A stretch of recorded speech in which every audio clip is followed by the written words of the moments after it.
Who were my toughest opponents? People ask me this all the time. They think I'll say John McEnroe or Jimmy Connors. Yes, they were tough, but this question, it's more complicated than people think. What does tough mean? The best player or the one who made you change? The one who won the most or the one who scared you the most? I'm 69 now, and I still think about that question. Who was the toughest? A few names come up, each one tough in a different way. One attacked my strengths, one attacked my weaknesses.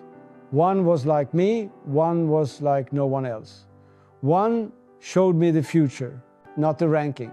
Just 5 players who made me struggle the most. This is about them. John McEnroe, my greatest rival. We split everything. 7 wins each. 14 matches over 4 years. That tells you something. People called us fire and ice. He was loud, emotional, explosive. I was the opposite. But on court, he made me feel things I never showed. Fear, desperation, doubt. He was left-handed, serve and volley. On grass, he gave me no time, no rhythm. Everything I built my game on, he took it away. His serve came from angles I couldn't read. Wide slice into the body, down the tee, always different. And he rushed forward. I had to pass him again and again. The tie break, everyone remembers that tie break. 1980, Wimbledon final, 4th set. I was serving for the match at 5-4, championship point, 5th straight title. I thought it was over, but John broke back somehow. Incredible shots, drop volleys, passing shots, things nobody else could do. We went to a tie break, 22 minutes, longer than the entire first set. 7 match points for me. He saved them all. I still don't know how. At 6-5, I thought, this is it. He hit a backhand return, I'll never forget. Clean winner at 10-9, another match point. He came to net. I tried a forehand pass. He volleyed it, sharp angle, too good. 18-16. Finally, he won it. I looked across the net. He was exhausted.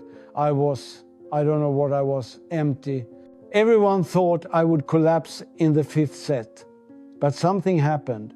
I got angry. Not on the outside, inside. I served better than I ever served in my life. 19 points in a row on my serve at one point. He couldn't touch it. I won 8-6, 5th straight Wimbledon. But that match, it took everything I had. Everything.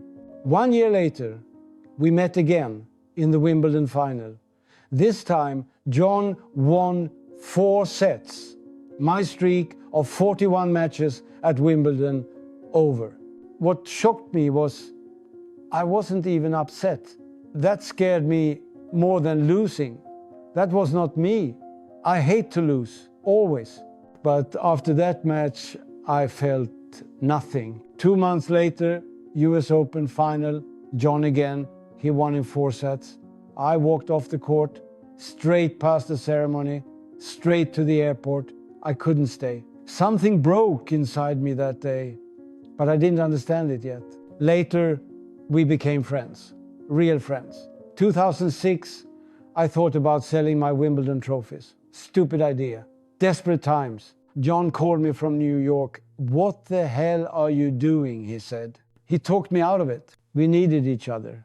I see that now. The Laver Cup years, we stood on opposite sides again, but different. Older, smiling more. John made me better. He also showed me when it was time to stop. He beat me when I couldn't fight anymore. That's the truth. Jimmy Connors was 4 years older. Different generation. When I started on tour, he was already winning Grand Slams. He beat me the first 6 times we played, maybe 7. I was learning. He was teaching. Hard lessons. I won most of our matches in the end, but those early ones, they stayed with me.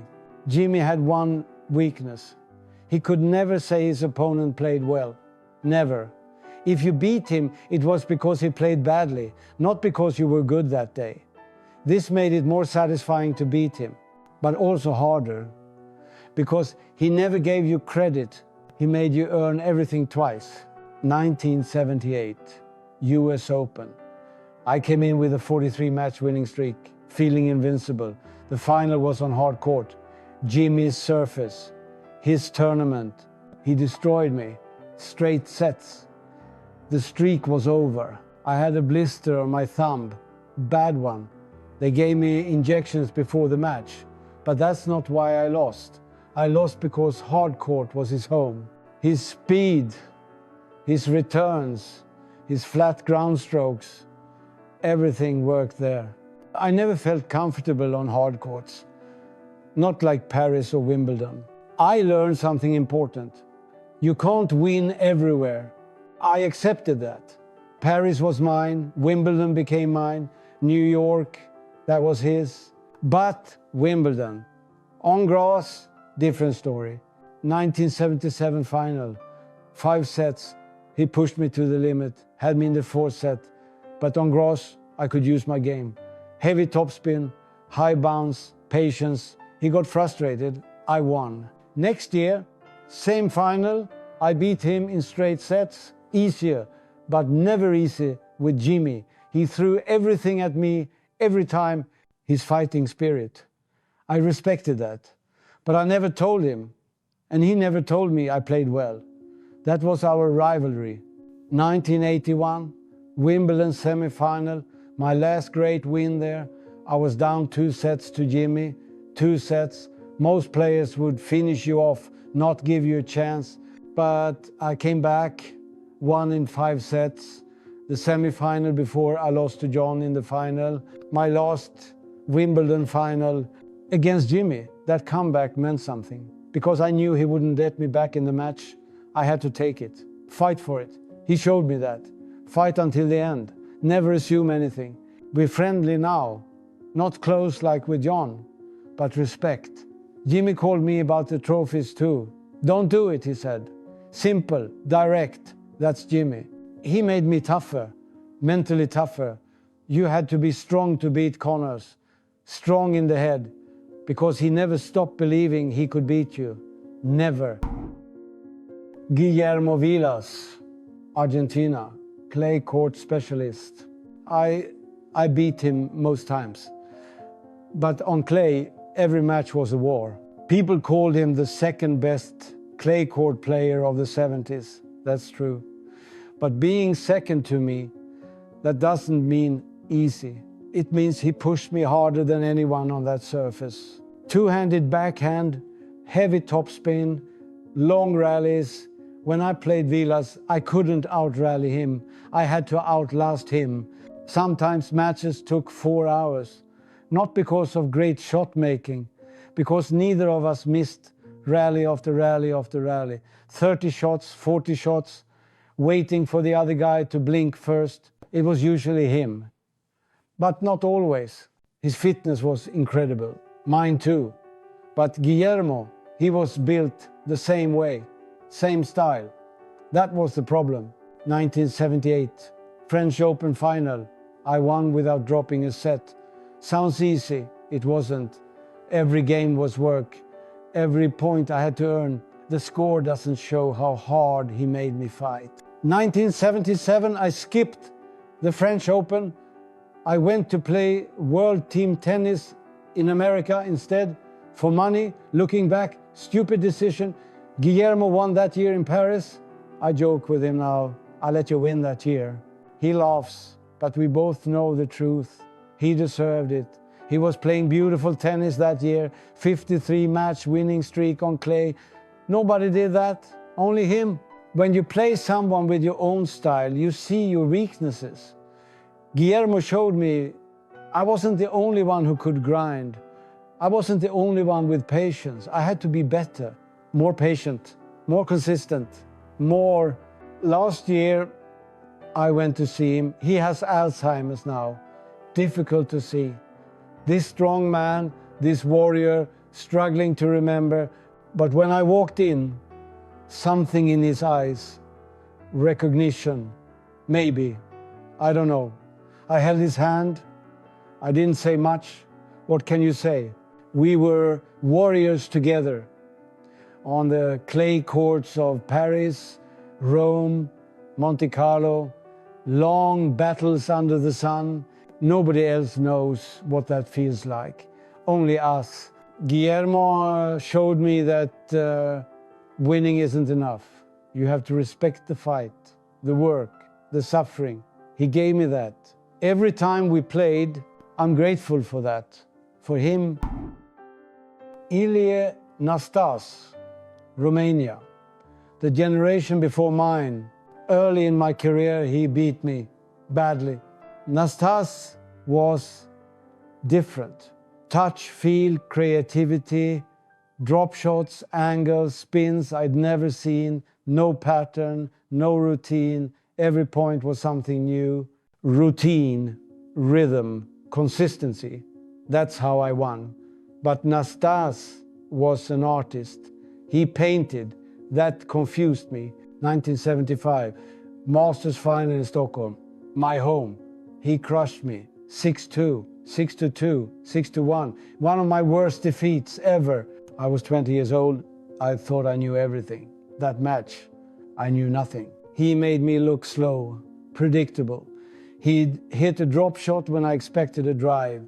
He'd lob when I expected a pass. He was always one step ahead in his mind. After the match, I sat in the locker room for a long time, humiliated, but also learning. You can't play the same way against everyone. You have to adapt.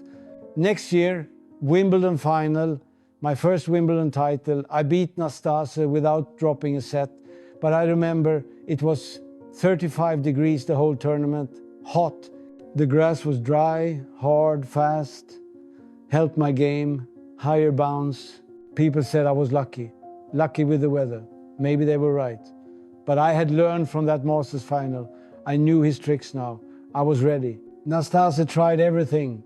Mind games, arguments with the umpire, crazy shots. I sat quiet, didn't react. That drove him crazy. He needed reaction. I gave him nothing. He was loud, dramatic. I was the opposite. That contrast, it worked for me against him. He tried to get in my head.